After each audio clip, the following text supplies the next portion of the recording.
Seguindo aqui com mais um exemplo, né? Também um exemplo interessante, exemplo 9.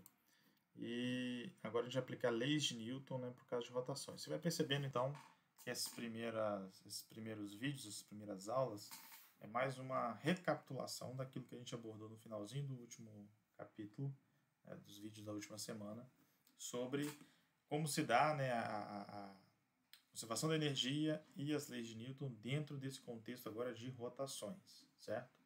Então, esse exemplo também segue a mesma linha, tá? Então, o que acontece aqui? A gente tem, então, uma... Eu vou colocar geral, né? Eu não vou definir isso aqui. É um objeto aqui, né? Poderia ser um cilindro, poderia ser uma esfera, né? Poderia ser um anel. Enfim, está se deslocando ao longo de uma rampa que tem uma determinada inclinação, né? A figura já está apresentando quais são as forças que atuam aí sobre o sistema. Né? Então, você vai ter uma força peso aqui, que você pode decompor ela numa componente Y, que cancela aqui a força normal, e uma componente X, né? E como esse objeto aqui ele está em rotação também, ele está descendo em rotação, você vai ter uma força de atrito aqui, ó, apontando nesse sentido, responsável por causar esta rotação, ok? Então, se você aplica a segunda lei de Newton nesse contexto, você vai ter o seguinte, você vai ter aqui, ó, menos mg seno, ou seja, a componente da força peso apontando para baixo, porque está no sentido negativo do eixo x, mais a força de atrito é igual a massa vezes aceleração, só que a aceleração, como ela também aponta para baixo, no sentido negativo do eixo x, ela vai ser negativa. Tá? Guarda essa equação aí, chamada de equação 1. Se você agora analisar a segunda lei de Newton, versão rotações, estou chamando aqui de equação dinâmica para rotações, que é o que? O torque resultante é igual ao momento de inércia do objeto vezes a sua aceleração angular, você vai chegar no seguinte.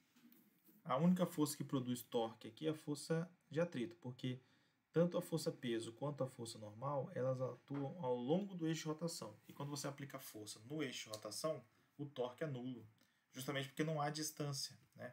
Para você produzir o torque, você tem que ter uma força que está a uma determinada distância do eixo. Como a força está no eixo, essa distância é zero, logo o torque é zero. Tá? Aplicando a regra da mão direita, você verifica que o torque produzido pelo atrito ele é no sentido anti-horário, o que produz também uma aceleração angular também no sentido anti-horário. Então, tanto o torque do lado de cá é positivo, quanto o alfa do lado de cá também são positivos. Tá? Então, o que eu vou fazer? Isola essa força de atrito aqui, né, e substitui ela lá na equação 2. Você isola a força de atrito, você vai ter o quê? O momento de inércia do eixo de rotação da centro de massa vai ser um A sobre R. Lembra que esse termo aqui é o alfa. Alfa é a aceleração linear sobre o raio, tá? E esse R vai dividir esse R, vai multiplicar com esse R aqui embaixo, vai dar R ao quadrado. Então, eu vou pegar essa equação 2 e jogar lá na equação 1. Se eu faço isso, então aqui, ó, menos mg seno θ, força de atrito é esse aqui, ó, da equação 2. Passa esse termo, esse menos ma para cá e esse mg para lá. Isola, deixa em evidência a aceleração, depois isola ela, você vai chegar nesse resultado aqui, tá? Então, essa é a aceleração do centro de massa. E aí, o que tem interessante aqui? Esse termo aqui, ó, momento de inércia do centro de massa, mostra o quanto que a geometria influencia na aceleração. Porque eu estou aí, esse objeto, de novo, se ele for um cilindro, ele vai ter um valor de momento de inércia. Se ele for uma esfera, ele vai ter um outro valor de momento de inércia. Se ele for um anel, um outro valor. Né?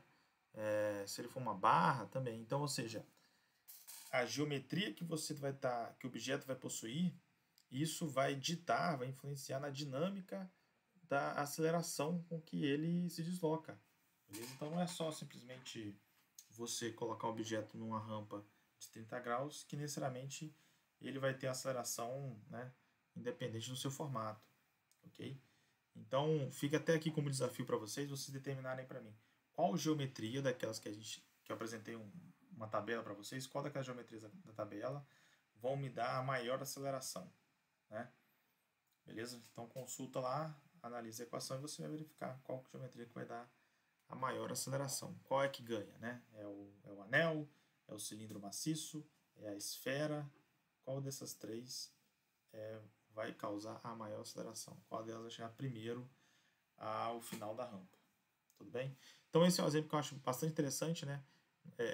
Basicamente a aplicação da segunda lei de Newton convencional com a sua versão de rotações, e a gente consegue de novo, né, verificar como a geometria ela é relevante, como ela é importante, como ela influencia aqui no resultado final, ok?